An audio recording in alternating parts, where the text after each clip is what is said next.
We are honored to welcome Rajendra Pawar to the ASU+GSV Emeritus Summit.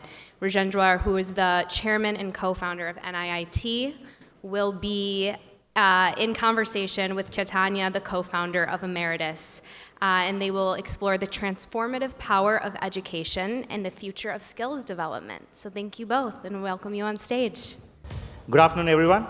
Thanks for joining in. It's my pleasure, in fact, privilege to host Mr. Pawar.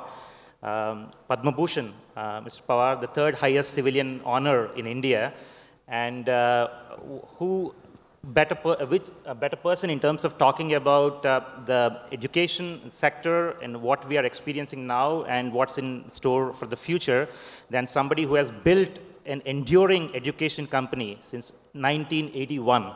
Right? And also, he's on the board of multiple reputed academic institutions over the years. So, Mr. Pawar, thanks a lot for joining in and to have this conversation. Absolute privilege. Thanks so much. I enjoyed the session, the session last year, and so I've been here since yesterday, enjoying myself. Thank you, sir. So maybe just to start off. Wanted to get your reflections on 2020, 2021. We saw unprecedented investment focus in the education sector, or tech-enabled education, or edtech.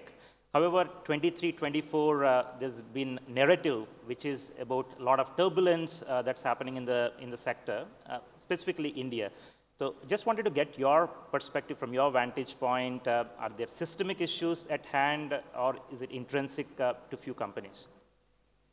The first sentence is that this too shall pass. Let me just say that. We've had, in our 43 years, we've had more than one such event. Maybe this one is a little more loud, and it's in the connected world, so it's visible, but these things happen maybe every decade. So this time, it's a classical boom-bust kind of picture,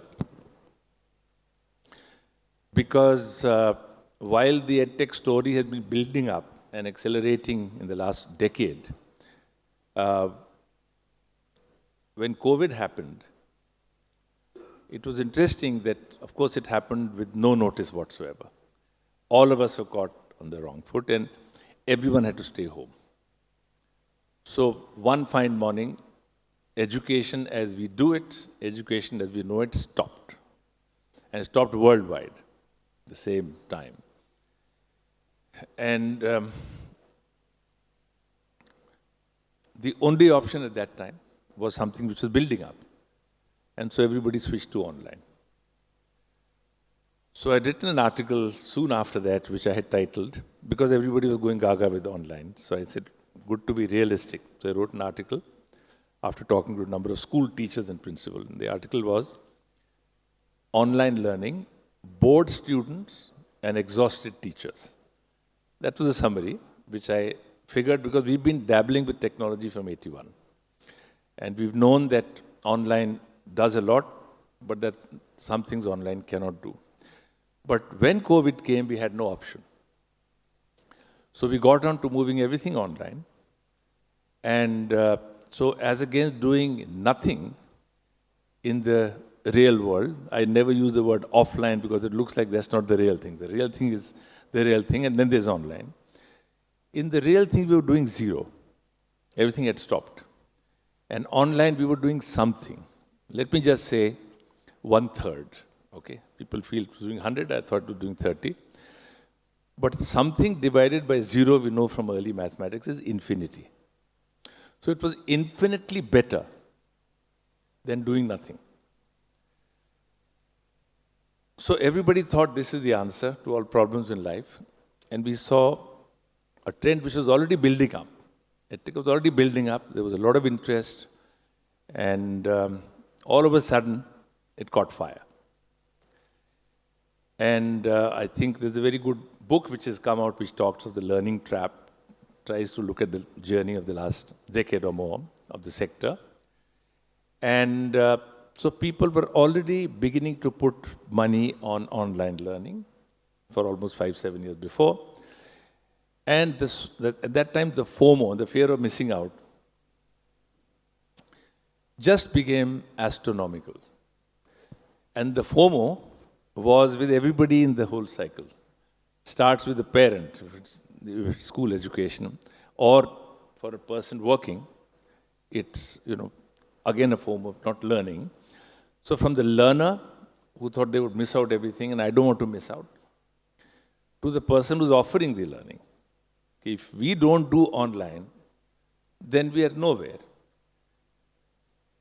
Two, most importantly, people who were funding it, who saw a huge opportunity.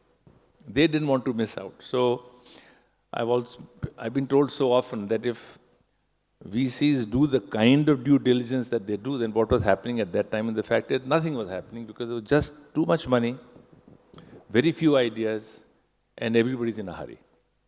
So that took things to a level of irrational exuberance, to use an old phrase of the Fed chief. So it's irrational exuberance. We've seen bubbles before, and this was just one such bubble. And then as soon as COVID started coming down, all of us went to do education like we did.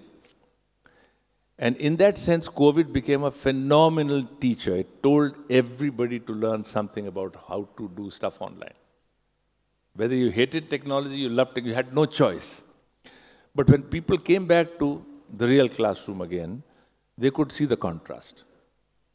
They could see what you can and what you cannot do. Right? And I think this run-up to the top created an environment, I would say, where a lot of mistakes happened. So the context actually caused a substantial amount of errors in the system and mistakes done by people. So I don't want to get people off the hook that they were not responsible, but the context was such that the motivation to do something and the lack of time to think it through caused a number of mistakes.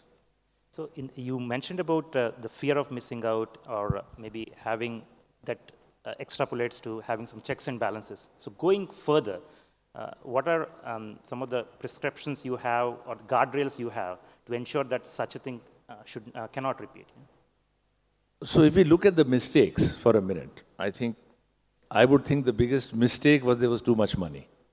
And that was not a mistake, that was a situational factor. There was too much money chasing very few ideas.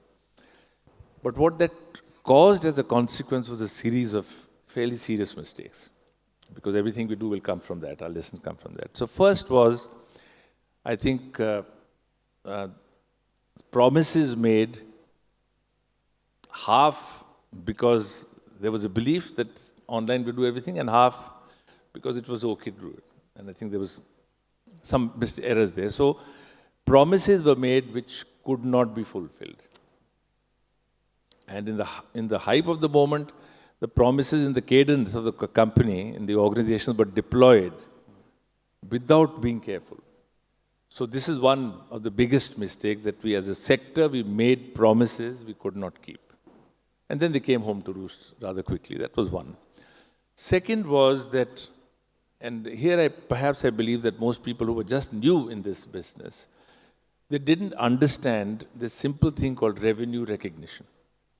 What do you call as your revenue?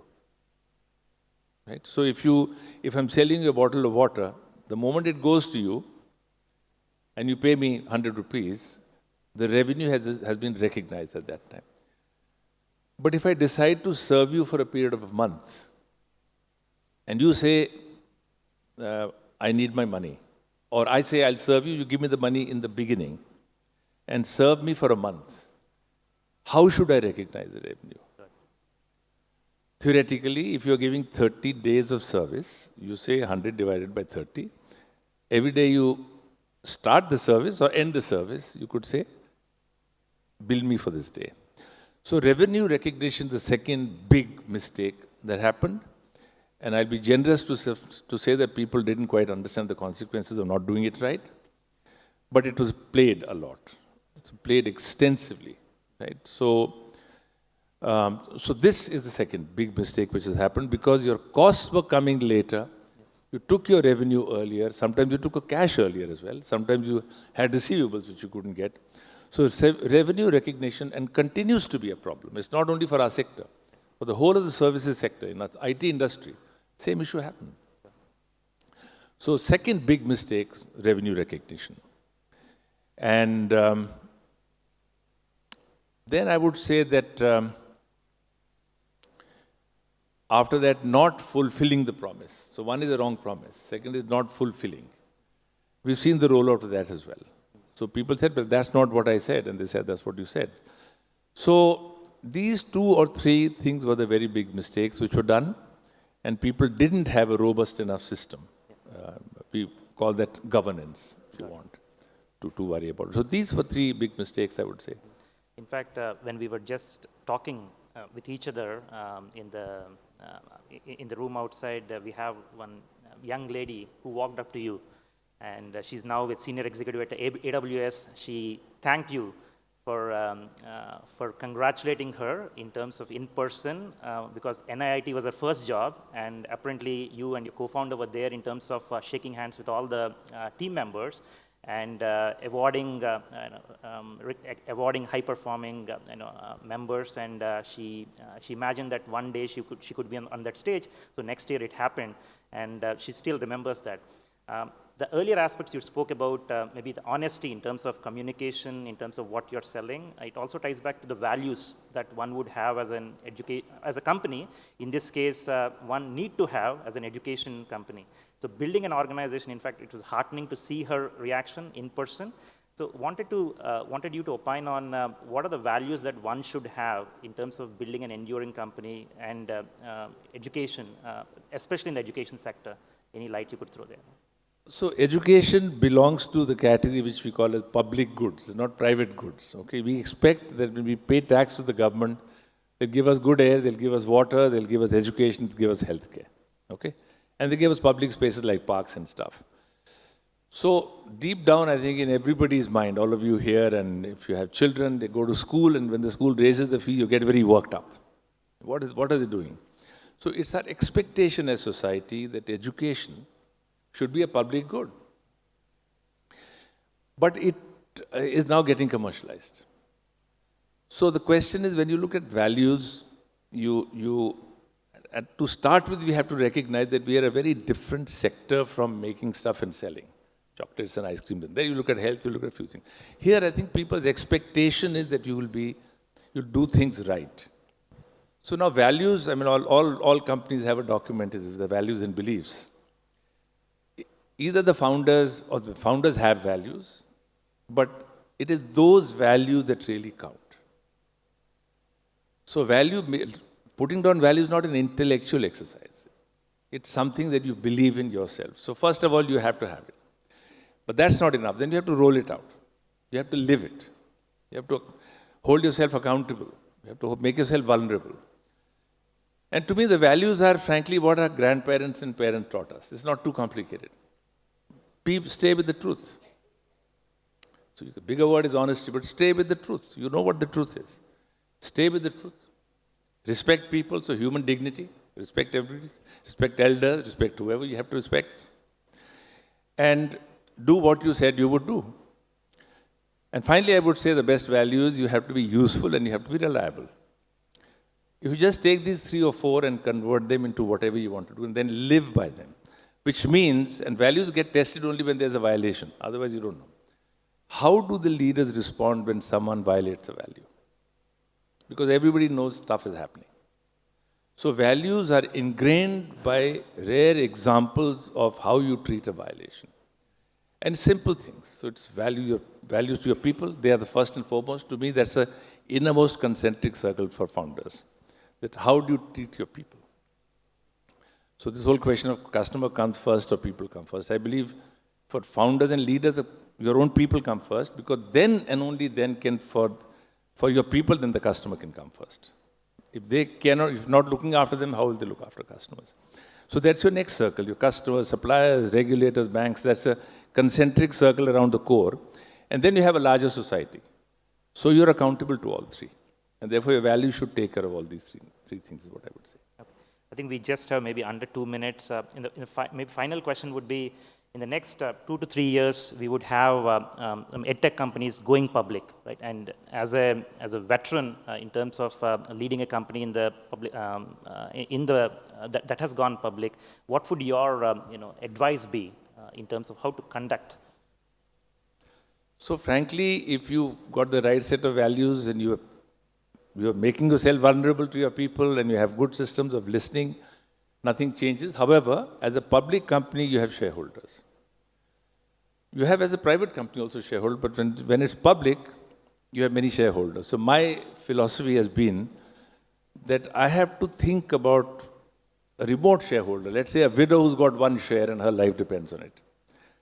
Do my decision keep her in mind or not? It's a primary thing. Because the board actually is a custodian on behalf. Then you have independent directors. How independent are they? They can be your friends, but are they your critics as well? So you have independence. That's important. Then you have an audit committee. How sharp is and they are independent directors. How sharp is your chair of the audit committee to see through whatever is happening in accounts? Then you have to have a risk management committee because now there's regulation. So the regulator, and education has a regulator. In fact, we have too much of it. We fail. And yet, there's extensive violation. So, as a listed company, you have a board which is accountable to shareholders, not to you. And if you design the board so that they can have the checks and balances, and you also bring in people who are great at strategy and great at other things which you think the management is weak at. So you have to become, again, you have to be honest, you have to be transparent, you have to have accountability, you have to be vulnerable, you have to look at regulations. So you have to get disciplined internally to be able to deliver what you have. So that's the preparation you have to do, and with IPO you have many checks and balances, basically, that's what it means. So thank you, Mr. Pawar, for sharing those enlightening perspectives in terms of what's happening in the sector, and also the value system that's needed for us to thrive and build an enduring company. Thank you. Thanks to the audience.